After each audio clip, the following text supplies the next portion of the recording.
Ég sæl aftur og við ætlum að halda áfram svolítið í vetrarsportinu því hingað eru þeir komnir Guðmundur Karl í fjallinu og Jón á svellinu.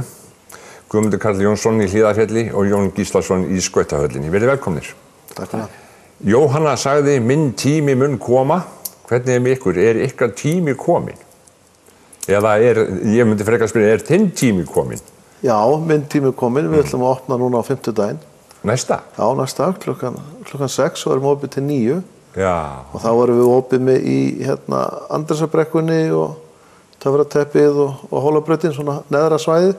En það vantar aðeins meira þarna uppi. Er kominn einhver snjór? Það ekkert mikið en við höfum verið að framleiða svona, búa til í brekkurnar. Já, þið hefur verið að blása? Já, blása í frostinu. Hvernig gengur það? Það hefur nú bara gengið alveg þokkalega. Það búið að vera svona svolítið frost en við viljum nú alltaf meira og kaldara en þetta búið alveg dög okkur fram að þessu. Mér finnst svo gaman þegar ég horfi upp í fjall þegar ljósin eru. Maður segir að það er eitthvað að gerast. Það er eitthvað að gerast, já. Já. Jón Gíslason, Svelli, þú ert náttúrulega búin að hafa opið bara síðan kemur sumar. Já, síðan í júlí og það er bara búið að vera stanslaus aðsókn hjá okkur. Og hvað þýðir það? Ertu þá að opna fyrir almenning eða? Já, við erum aðalega með almenning í kringum helgarnar sko. Já. Helgar. Og svo eru bara iðkjendir á ísnum frá klukkan rúmlega 6 á morgnana og til 11 á kvöldin, alla daga. Hverjir fara að skauta klukkan 6 á morgnana? Heyrðu, það eru listhlaupastelpurnar. Þær eru mættar eldsnemma. Þegar hokkíkallarnir koma heim úr keppnisferðum í Reykjavík miðri nóttu, þá eru stelpurnar mættar á ísinn og það er æfa þarna áður að fara í skólann og einhverjir tímar á morgnana líka. Ert þú þá mættur líka á þessum tíma? Ég mæti aðeins seinna. Já. Það er Þetta er óguðlegu tími, myndi maður segja. Já, svona nánast, en þær kvarta ekki. En þetta er kannski það sem gerir að þær eru, þessar stelpur, þessi krakkar, eru gríðarlega fær í þessu. Já, þær verða að gera þetta til þess að vera samkeppnishæfar við stelpurnar erlendis. Já. Og þær eru orðnar það. Og það er bara skemmtilegt að sjá framþróunina hjá þessum stelpum. Þær eru orðnar svakalega góðar og farnar að gera góða hluti erlendis líka. Engin strákur í þessu? Nei, það er engin strákur eins og er. Það vantar. Það er svolítið skakt kynjahlutfalli þannig. Já, Guðmundur, hvað gerir þið Hlíðarfjallsmenn á sumrin? Þetta er vinsælasta spurning sem við fáum. Ég vissi það. Já. Það Eða þá myndi ég frekar að segja, hvað hafið þið verið að gera í sumar? Við höfum verið svona, það tekur svolítið tíma að ganga frá. Allt dótið sem við erum að nota veðurnar ganga frá því. Takið þið niður af vírunum og svona stóla og... Já, öll svona hengin og þurfum að smyrja þau á haustinn og þannig við erum að setja það upp núna aftur og það má eiginlega segja að sumrin séum farin að verða of stutt fyrir öll verkefni sem við þurfum að sinna á sumrin. Já. Náttúrulega mikið viðhald sem maður gerir ekki á veturnar. Já. Brotnir ljósastaurar og svona sem að þarf að grafa niður og þannig að það er ýmislegt sem við gerum. Undirbúum markaðsefni og þar fram til göttunum. Hvað er margir að vinna þarna frá? Við erum 6 í heilsa- og starfsfólk. Svo þegar við erum í veturinn þá ráðum við alltaf 70-80 manns. Já. Hvað, ef við spyrjum bara, að því að við vitum að þetta er mjög gott skíðaland, skemmtilegt skíðaland, hvað er það sem að þið þarfnist mest? Ef þú ættir óskalista, hvernig er hann uppsettur? Það er náttúrulega ný stólalifta sem að tæki við af fjarkanum og færi þarna upp og myndu leysa af téliftuna. Færi upp strompin og það? Já, upp undir brúnina, upp undir harðarvörðuna sem er hérna fram á brúnni. Já. Svo er náttúrulega þjónustuhúsið orðið löngu sprungið. Hvernig er með það? Hvað á að gera? Það bara kemur í ljós. Þetta er pólitísk ákvörðun að byggja þjónustuhús og hótelið var náttúrulega byggt 54 og fyrir einhver 20 herbergi eitthvað þannig að öll gisting er náttúrulega löngu hætt en við erum að fá þarna meðaltali 1000 manns á dag helgar og það er erfitt að tróða þeim inn í hótelið. Nei, en er hótel á óskalistanum?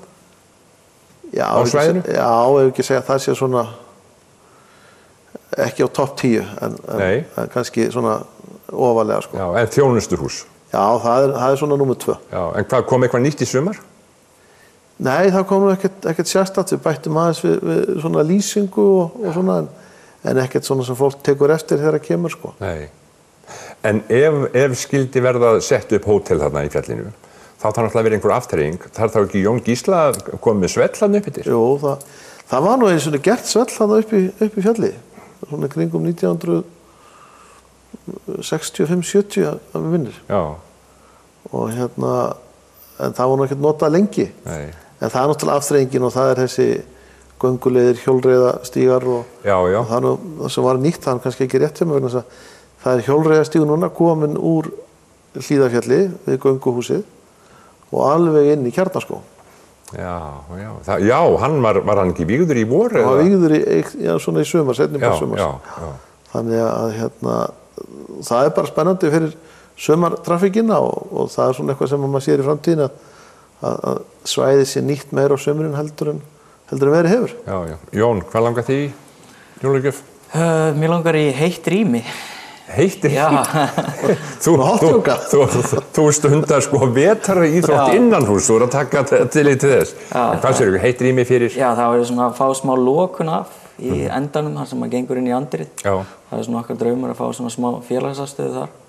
Já. Og þar fyrir ofan, bæta við jafnvel hæð og fá svæði þar líka fyrir iðkendur til að gera afísæfingar. Það er svona það sem vantar helst núna. Nú eru iðkendur á pöllunum og hlaupistígunum og út allt í húsinu og það er svolítið læti. En það er það sem okkur svona helst vantar í skautvellinum. En svo erum við líka að fara núna í framkvæmdir og skipta plötuna undir ísnum. Undir ísnum? Já, og það verður farið í það núna vonandi 1. mars. Kostar það ekki mikla peninga? Jú, eflaust. En þetta er bara bráður nauðsynleg aðgerð. Þetta er rauninni breytrengur fyrir okkur. Er það sko með þá fristi lögnum í og þess áttar? Já, öllum leiðslunum í. Já. Og það þarf að grafa niður og ná upp sífriðinu og skipta plötu. Þetta er mikið mál? Já, þetta er mikið mál. Og á að fara í þetta? Það á að fara í þetta. Þetta er á dagskrá núna eftir áramót, þannig að tímabili verður stutt hjá okkur í ár. Já. En aðsókn að skautahöllinni, hvernig er hún svona almennt? Almennt er hún bara þokkalega góð. Við erum að fá svona jafnaði 250 manns yfir helgina og svo vex hún eftir sér líður á tímabilið og svona samhliða þegar skíðasvæðið opnar og koma fleiri ferðafólk. Tengist það? Já, algjörlega. Guðmundur, segir þú fólki frá skautahöllinni? Já, það er sérstaklega ef að sér lokað vegna veðurs eða vont veður að þá fer fólk svona á skauta, svona finna eitthvað annað til að gera. Ferð þú að skauta? Já, það er kannski 2 ár síðan ég fór að skauta en það er gaman að vera skautum. En drengir, sko, það getur hver og einn komið bara í jakkafötunum inn til ykkar og þið útbúið hann til að fara, þú á skauta og þú á skíði. Þið eru með allt til alls eða hvað? Já, við erum aðalega með skautana og hjálma. Við erum ekki með hlífðafanna þannig að fólk nota menn hjálma á skautum núna? Já, það nota allir hjálma. Guðmundur, það er allir með hjálm hjá þér? Já, það er langflestir sem eru farnir að nota hjálma sem er bara mjög jákvætt. Pínu lítið hefur snjóað hjá okkur í dag.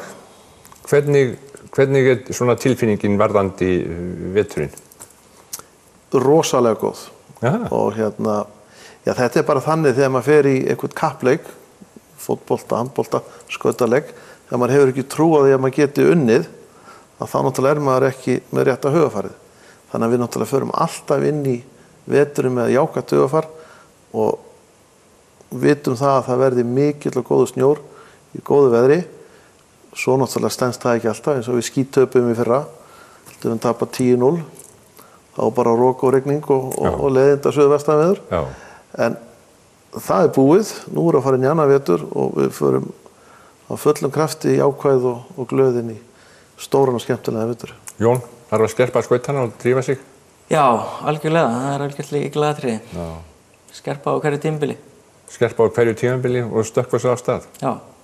Gaman að fá okkur, drengir, vonandi verður þetta bara góður vetur. Ekki spurning. Já, við vona það. Takk fyrir þetta. Takk sem þess. Takk.